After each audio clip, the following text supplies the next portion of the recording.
അമൃത് Veni hair elixir presents daily news സായാഹ്ന വാർത്തകൾ powered by Pulimoottil silks KSFE.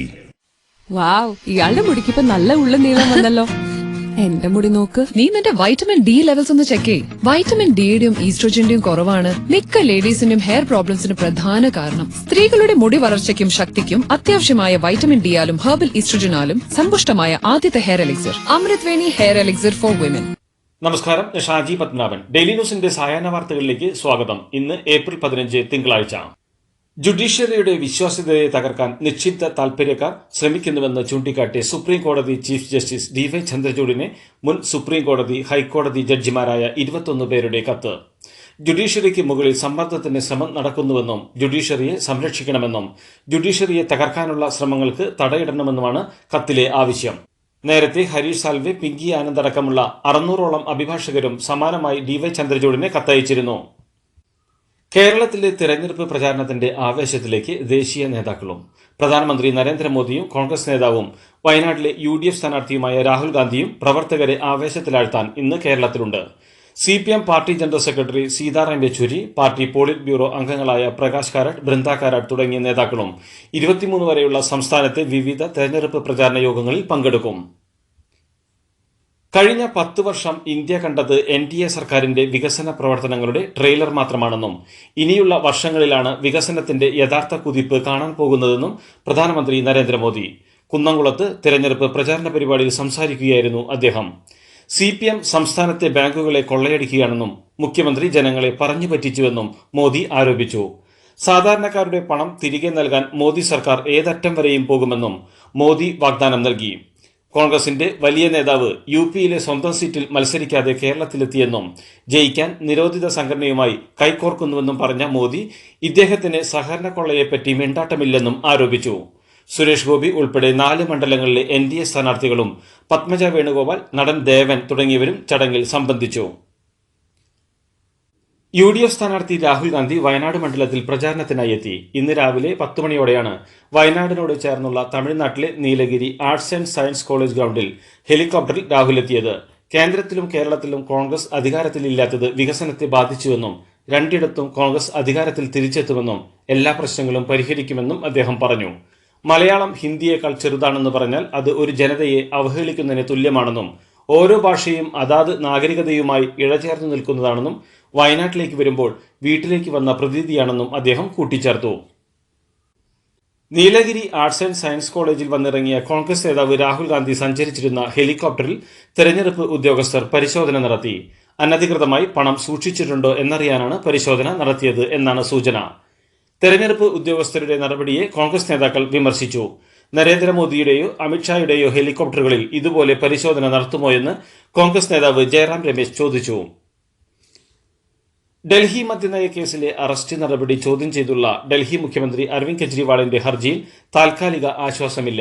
കെജ്രിവാളിന്റെ ഹർജി നേരത്തെ പരിഗണിക്കില്ലെന്ന് സുപ്രീം കോടതി വ്യക്തമാക്കി. അതേസമയം കെജ്രിവാളിന്റെ judicial custody Delhi Rouse Avenue കോടതി ഈ മാസം 23 വരെ നീട്ടി. മാസപ്പടി കേസിൽ CMRL ഉദ്യോഗസ്ഥരെ എൻഫോഴ്സ്മെന്റ് ഡയറക്ടറേറ്റ് ചോദ്യം ചെയ്യുന്നു. Company CFO Suresh Kumar, senior manager Chandrasekharan, systems ചുമതലയുള്ള അഞ്ജു എന്നിവരെയാണ് ചോദ്യം ചെയ്യുന്നത്. CMRL മാനേജിംഗ് ഡയറക്ടർ ശശിധരൻ കർത്ത ആരോഗ്യ പ്രശ്നങ്ങൾ അറിയിച്ച് ഇന്ന് ഹാജരായില്ല. പണ്ട് മുത്തശ്ശിയുടെ കല്യാണക്കഥ കേട്ട മുതലെയുള്ള ആഗ്രഹമാണ് അന്നത്തെ മുത്തശ്ശിയെ പോലെ എന്റെ കല്യാണത്തിന് എടുത്തൊരുങ്ങണമെന്ന്.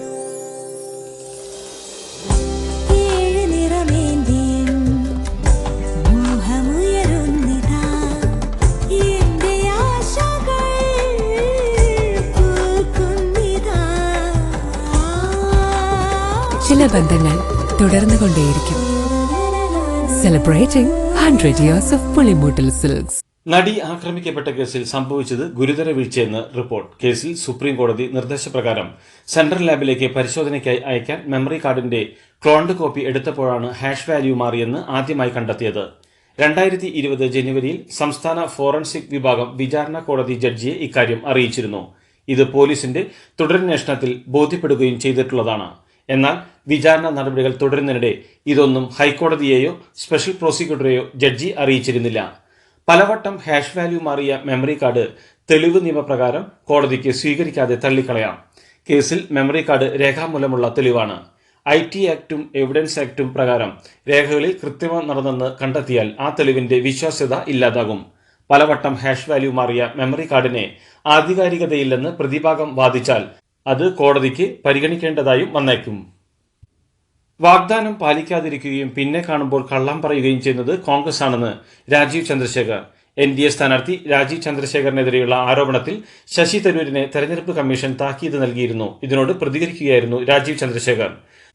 പണം വാങ്ങി സാമുദായിക നേതാക്കളുടെ വോട്ട് വാങ്ങുന്നുവെന്നായിരുന്നു തരൂരിന്റെ ആരോപണം.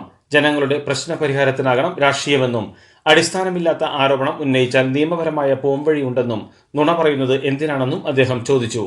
തിരുവനന്തപുരം വികസനത്തിന് എന്ത് നയമുണ്ട് എന്നത് ഇനിയെങ്കിലും പറയാൻ കോൺഗ്രസും CPM-ഉം തയ്യാറാകണമെന്നും NDA സ്ഥാനാർത്ഥി വ്യക്തമാക്കി. കരുവന്നൂർ കേസിൽ പ്രതികളിൽ നിന്ന് കണ്ടുകെട്ടിയ തുക നിക്ഷേപകർക്ക് നൽകാമെന്നും കരുവന്നൂർ ബാങ്കിന് ഇതിനുള്ള നടപടി സ്വീകരിക്കാമെന്നും ED അറിയിച്ചു. PMLA നിയമത്തിലെ പുതിയ ഭേദഗതിയിൽ ഇക്കാര്യം അനുവദിക്കുന്നുണ്ടെന്ന് കൊച്ചിയിലെ PMLA കോടതിയെയാണ് ED അറിയിച്ചത്. ബാങ്കിൽ നിക്ഷേപിച്ച 33 ലക്ഷം രൂപ തിരികെ കിട്ടാൻ നടപടി ആവശ്യപ്പെട്ട് നിക്ഷേപകൻ സമർപ്പിച്ച ഹർജിയിലാണ് ED സത്യവാങ്മൂലം നൽകിയത്. കേരളത്തിൽ എല്ലായിടത്തും NDA മുന്നിലാണെന്നും അതിനാൽ തന്നെ UDF-ഉം LDF-ഉം വെപ്രാളത്തിലാണെന്നും BJP സംസ്ഥാന അധ്യക്ഷനും വയനാട്ടിലെ NDA സ്ഥാനാർത്ഥിയുമായ K. സുരേന്ദ്രൻ. രാഹുൽ ഗാന്ധിക്ക് PFI-യുമായും പിണറായി വിജയനെ PDP-യുമായാണ് കൂട്ടെന്നും പറഞ്ഞ സുരേന്ദ്രൻ തെരഞ്ഞെടുപ്പിനായി വർഗീയ കക്ഷികളെ ഇരുവരും കൂട്ടുപിടിക്കുകയാണെന്നും വർഗീയ ശക്തികളുടെ പിൻബലത്തിലാണ് ഇവരുടെ മത്സരമെന്നും ആരോപിച്ചു. ഗുരുവായൂർ മധുര എക്സ്പ്രസിലെ യാത്രക്കാരന് പാമ്പ് കടിയേറ്റു. ഏറ്റുമാനൂരിൽ വെച്ചാണ് ഗുരുവായൂർ മധുര എക്സ്പ്രസിലെ 7-ാം നമ്പർ ബോഗിയിലെ തെങ്കാശി സ്വദേശി കാർത്തി എന്ന യുവാവിനെ കടിയേറ്റത്. ഇയാളെ കോട്ടയം മെഡിക്കൽ കോളേജിൽ പ്രവേശിപ്പിച്ചു. പിന്നാലെ 7-ാം നമ്പർ ബോഗിയിലെ യാത്രക്കാരെ ഒഴിപ്പിച്ച് ട്രെയിൻ യാത്ര തുടർന്നു. ബോഗിയിൽ പരിശോധന നടത്തിയെങ്കിലും പാമ്പിനെ കണ്ടെത്താനായില്ല. എന്നാൽ തങ്ങൾ പാമ്പിനെ കണ്ടുവെന്നാണ് യാത്രക്കാരുടെ മൊഴി. ഉയർന്ന താപനില മുന്നറിയിപ്പ് നൽകി കാലാവസ്ഥാ വിഭാഗം. ഈ മാസം 17 വരെ തൃശൂർ, പാലക്കാട് ജില്ലകളിൽ ഉയർന്ന താപനില 39 ഡിഗ്രി സെൽഷ്യസ് വരെയും, കൊല്ലം, കോഴിക്കോട്, കണ്ണൂർ ജില്ലകളിൽ 38 ഡിഗ്രി സെൽഷ്യസ് വരെയും, പത്തനംതിട്ട, കാസർഗോഡ് ജില്ലകളിൽ 37 ഡിഗ്രി സെൽഷ്യസ് വരെയും, ആലപ്പുഴ, കോട്ടയം, എറണാകുളം, മലപ്പുറം ജില്ലകളിൽ 36 ഡിഗ്രി സെൽഷ്യസ് വരെയും ഉയരാൻ സാധ്യതയുണ്ടെന്ന് കേന്ദ്ര കാലാവസ്ഥാ വകുപ്പ് അറിയിച്ചു. ഇനി രണ്ടുപേരും അധികം ചിന്തിച്ച് കണക്കൂട്ടി മൂടാളേണ്ട. സ്വർണം KSF-ലുണ്ടാക്കി അല്ല പിന്നെ സ്വർണ്ണവിലക്കിലിങ്ങണല്ലോ.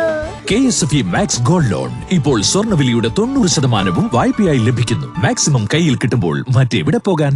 2014-ലെയും 19-ലെയും സാഹചര്യം ഇത്തവണ ഇല്ലെന്നും ഇത്തവണത്തെ തെരഞ്ഞെടുപ്പ് ഫലം വിസ്മയിപ്പിക്കുന്നതായിരിക്കുമെന്നും രാജസ്ഥാൻ മുഖ്യമന്ത്രി അശോക് ഗെഹ്ലോട്ട്.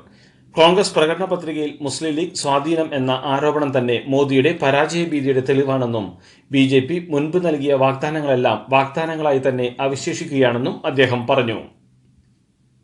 കർണാടകയിലെ വനിതാ ശിശുക്ഷേമ മന്ത്രി ലക്ഷ്മി ഹെബ്ബാൾക്കറിനെതിരെ വിവാദ പരാമർശവുമായി കർണാടകയിലെ മുൻ BJP MLA സഞ്ജയ് പാട്ടീൽ. ലക്ഷ്മി ഹെബ്ബാൾക്കറുടെ മകൻ മൃണാൽ മത്സരിക്കുന്ന ബലഗാവിയിൽ BJPക്ക് സ്ത്രീകളുടെ പിന്തുണ വർദ്ധിക്കുന്നത് കണ്ട് ഹെബ്ബാൾക്കറിന് ഉറക്കം വരില്ലെന്നും അവർക്ക് രാത്രി ഉറക്കം ലഭിക്കാൻ ഉറക്കഗുളികയോ മറ്റും വേണമെന്നും പാട്ടീൽ യോഗത്തിൽ പറഞ്ഞിരുന്നു. ഇറാൻ പിടിച്ചെടുത്ത MSC ഏരീസ് കപ്പലിലുള്ള ഇന്ത്യൻ ജീവനക്കാരെ കാണാൻ ഇന്ത്യൻ ഉദ്യോഗസ്ഥർക്ക് വൈകാതെ അനുമതി നൽകും.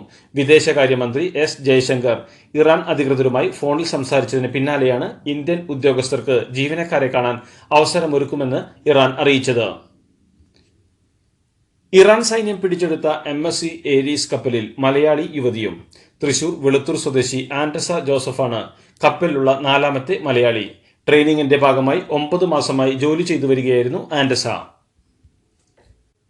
ഇറാന്റെ മിസൈൽ ആക്രമണത്തിന് സമയമാകുമ്പോൾ പകരം ചോദിക്കുമെന്ന് ഇസ്രായേൽ മന്ത്രി ബെന്നി ഗാൻഡസ്.